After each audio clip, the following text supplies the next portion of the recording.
আজ শেয়ার করতে চলেছি এমন একটা রেসিপি যা বিজয়ার মিষ্টিমুখ তো বটেই, আর লক্ষ্মী পুজোতেও মা লক্ষ্মীকে খুশি করতে প্রসাদ হিসেবে দিতে পারেন। নমস্কার বন্ধুরা, ঝুমুরস কিচেনের পক্ষ থেকে সবাইকে শুভ বিজয়ার অগ্রিম প্রীতি, শুভেচ্ছা ও ভালোবাসা। আজ আমি তৈরি করে দেখাবো ছানার নাড়ুর রেসিপি, যা খুব তাড়াতাড়ি আর সহজে তৈরি হবে, যা খেতে হবে অত্যন্ত সুস্বাদু। তাহলে ঝটপট রেসিপিতে আসা যাক। এখানে আমি হাফ কাপ ছানা নিয়ে নিয়েছি।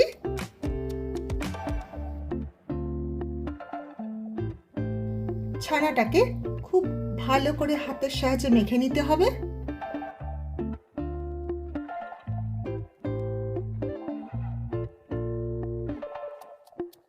ছানাটাকে ঠিক এভাবে হাতের সাহায্যে ঠেসে ঠেসে মেখে নেব।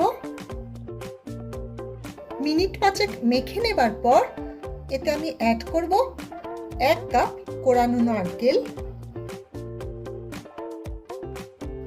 নারকেল কোড়াটা দিয়েও আমি একইভাবে ছানার সাথে মেখে নেব।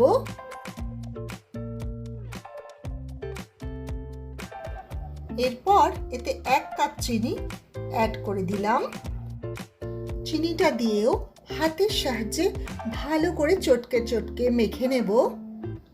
রেসিপি কেমন লাগলো অবশ্যই কিন্তু কমেন্টের মাধ্যমে জানাবেন।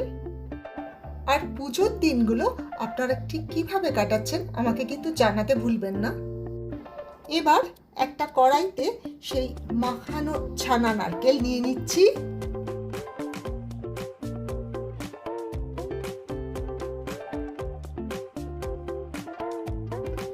এবার গ্যাসের ফ্লেমটাকে মিডিয়ামে রেখে মিনিট 10 রান্না করে যেতে হবে নাড়তে নাড়তে।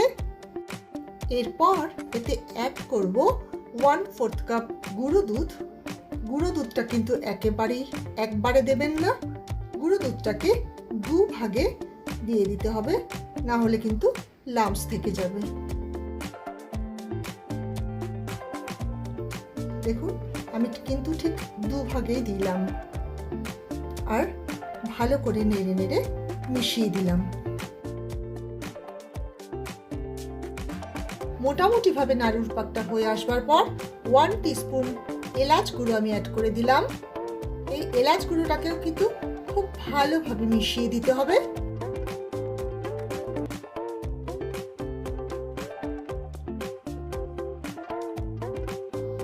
নাড়ুর স্বাদকে আরো বাড়িয়ে তুলতে অ্যাড করছি 1 টেবিলস্পুন ঘি।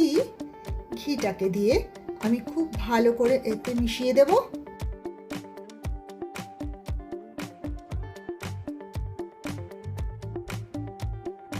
দেখুন কড়াই থেকে কেমন ছেড়ে আসছে, তার মানে বুঝতে হবে নাড়ুর পাকটা আমার একদম রেডি হয়ে গেছে।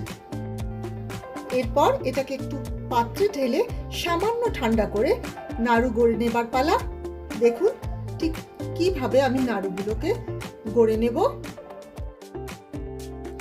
রেসিপি ভালো লাগলে ছোট্ট করে একটা লাইক আর চ্যানেলটাকে সাবস্ক্রাইব করে নেবার কিন্তু অনুরোধ রইল।